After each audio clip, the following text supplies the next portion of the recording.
Hey everyone, welcome back to the channel. In today's video, I'm going to be upgrading this Dell Optiplex 3020. Now, I recently did a video on this when I tried to turn this into a $100 gaming PC. It came with an i5 4570 and 8 gigs of RAM. I added more RAM, I added an SSD, and an R7 450 for the GPU, and it did okay. It didn't do great, it just did okay. So today I'm going to be upgrading the CPU, the GPU, and I'm going to add a bigger SSD. It's got 16 gigs of RAM, and I'm just going to keep that as is. So for the CPU, I'm going to put in a Xeon E3 1241 V3. This is a 4-core 8-thread processor. The i5 that it currently has, it's 4 cores and 4 threads. So the Xeon is similar to a 4th gen i7, but cheaper. It only costs 15 bucks. So again, we're going from 4 cores and 4 threads to 4 cores and 8 threads. For the GPU, I wanted to get one that I did not have to upgrade the power supply for. So I did some research and I ended up going for a GTX 1060. This has 6 gigs of GDDR5. This cost me about 75 bucks, but I have seen them cheaper. And to make this work in the Optiplex, I got this dual SATA to 8-pin adapter, and this only cost me a couple of bucks. So I'm actually not sure if this GPU will fit at this point unless I take the hard drive cage out, which I really don't want to do, but I'm going to try to sneak it in there anyway. And for the SSD, I'm using a 1 terabyte SSD that I already had in my hard drive collection. So we are going from 256 gigs to 1 terabyte. So I think this is going to perform really well in a lot of games. All I'm worried about is fitting the GPU in there. Okay, so let's get started on these upgrades. First, I'm going to remove the cooler and replace the CPU with that Xeon processor. And now I want to add the GTX 1060. Now the power supply on this Optiplex is 290 watts, so the 1060 should be okay. And I'm going to be using a dual SATA to 8-pin adapter since this power supply doesn't have an 8-pin connection. The 1060 will be a tight fit, but I think I can make it work. All right, guys, I got the 1060 in there. As you can see, at first I was having a hard time. It was just too tight a fit. So I took my trusty hammer to the hard drive cage to bend it just enough to get the 1060 in there, and it worked.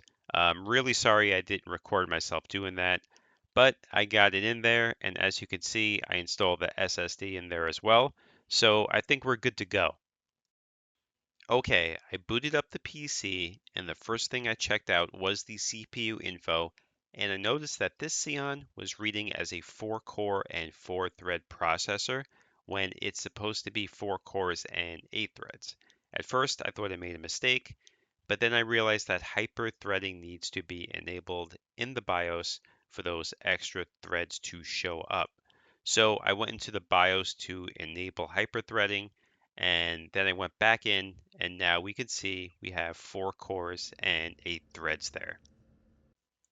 So I downloaded all the current drivers. Everything looks good. I tried some YouTube video playback, no problems whatsoever.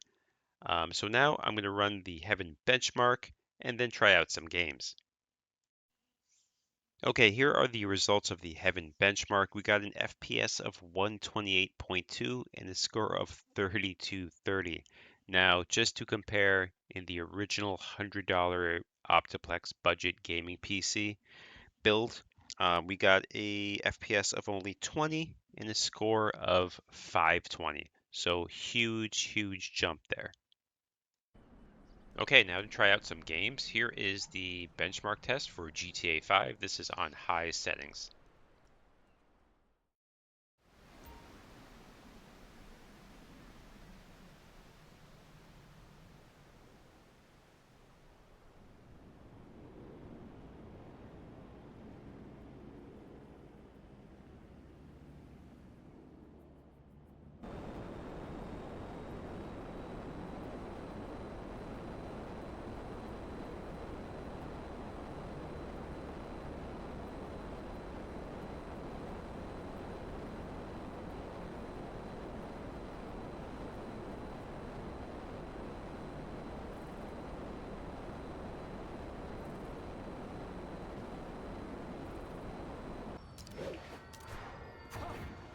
And here's Spider-Man Remastered 1080p on low settings.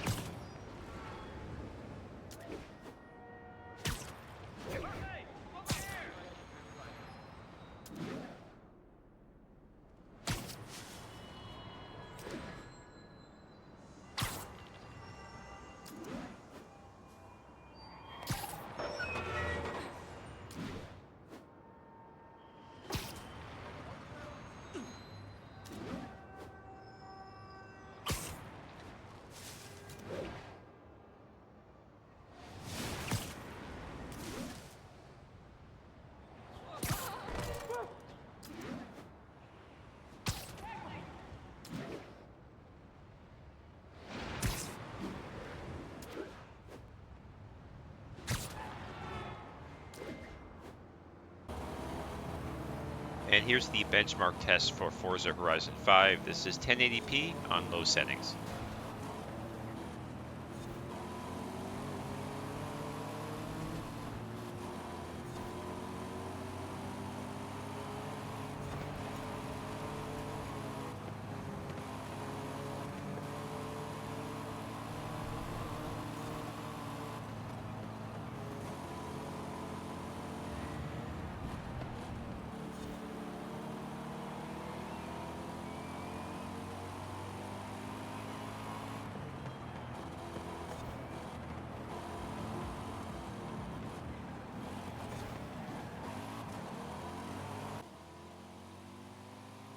And as you guys can see, we got an FPS of 77.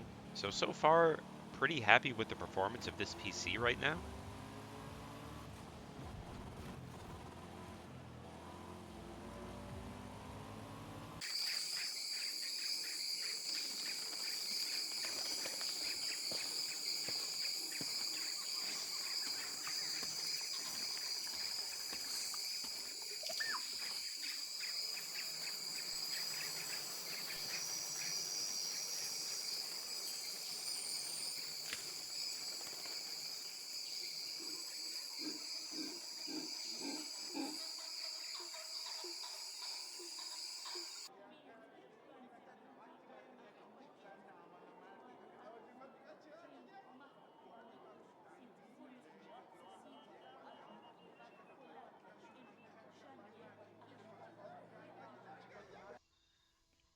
And as you guys can see at the end of the benchmark test, we got an FPS of 76, so not too bad at all.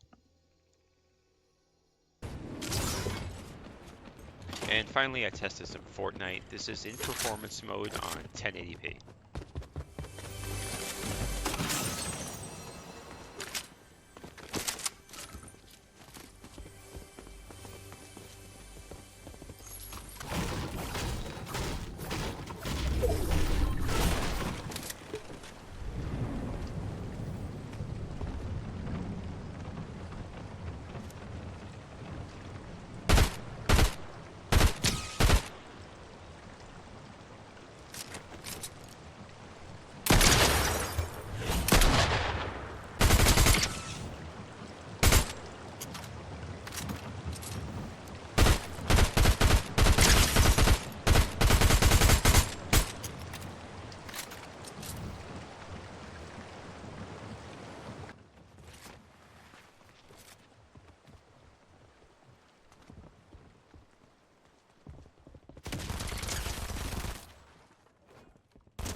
As you guys can see, I was getting well over 100 FPS in Fortnite.